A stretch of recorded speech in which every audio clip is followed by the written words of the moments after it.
안녕하십니까. 자유소 포럼 공동대표 구상진 인사드립니다. 주민자치회안은 좌파 세력이 기존의 지방자치조직을 허물고 지방을 장악하기 위하여 오래전부터 비밀리에 도모해온 대표적 흉계입니다. 금년에 풀뿌리자치, 마을과 일상생활의 민주화 등의 구호 아래 4개의 주민자치법안, 3개의 지방자치법 개정안, 2개의 지방자치법 자치분권 및 지방행정 개편에 관한 특별법 개정안 등을 제출하고 지난 5월 16일에는 주민자치 법제화 전국 네트워크 발기인 대회라는 것까지 열어 공론화 과정도 없이 졸속으로 처리하려고 하고 있습니다. 이들 법안에는 민주주의 일상화, 주민화합, 일제에 의해 단절된 조선의 자치를 오늘에 맞도록 되살린다 등 언론 듣기에 좋아 보이는 구호들이 사용되고 있지만 이것은 모두 거짓입니다. 실상은 좌파들이 우세인 지역은 사실상 북한과 내통하여 공산화하고 그렇지 못한 지역에서는 좌파 운동원들을 앞세워서 자유세력을 감시 억압하여 대한민국의 자유체제를 밑바닥으로부터 전복하려는 흉계의 다름 아닙니다.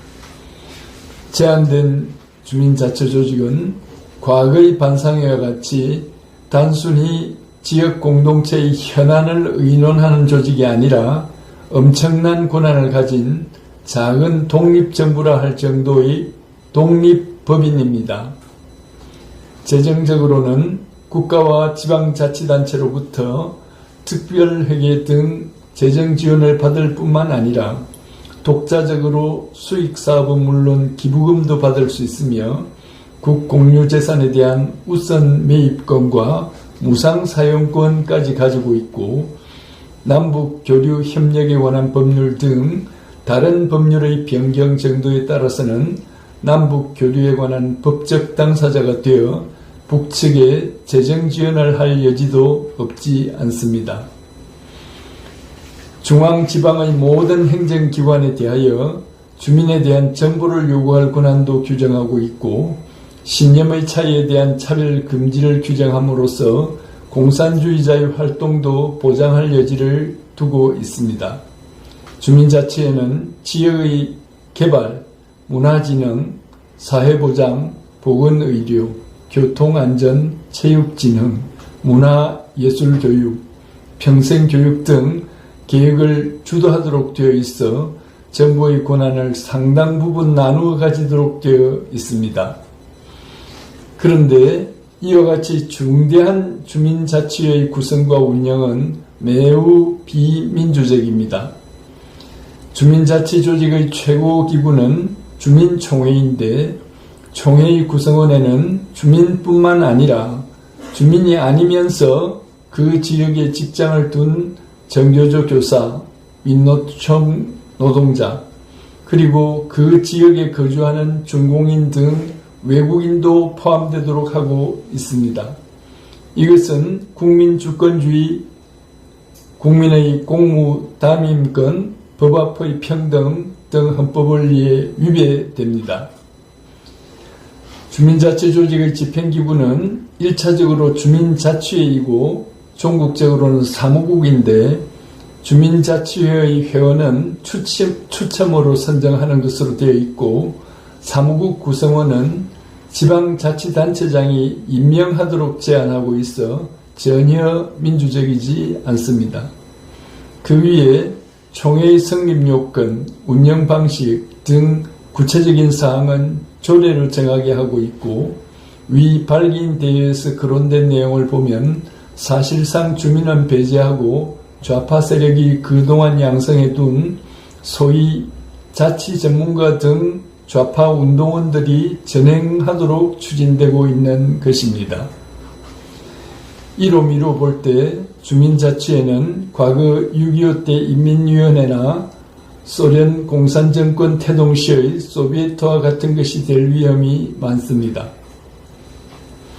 이와 같은 자치조직은 대한민국의 주권과 법 질서를 심각하게 위협하는 것으로서 헌법 질서에 위배됩니다.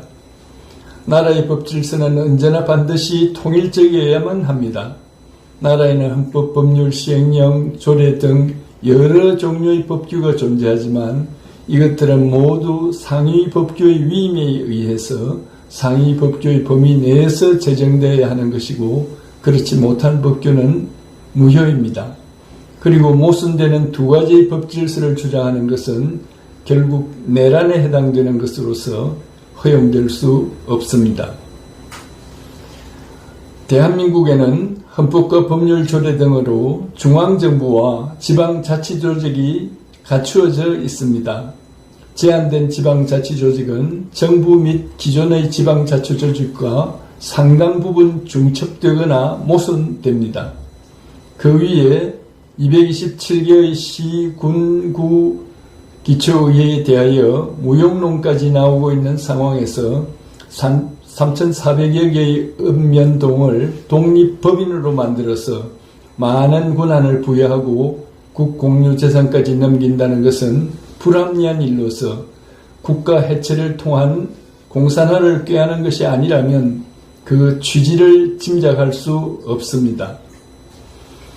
앞에 언급한 민주주의 일상화, 주민화합, 일제에 의해 단절된 조선의 자치를 오늘에 맞도록 되살린다 등의 구호도 이 정권 특유의 거짓말에 불과합니다.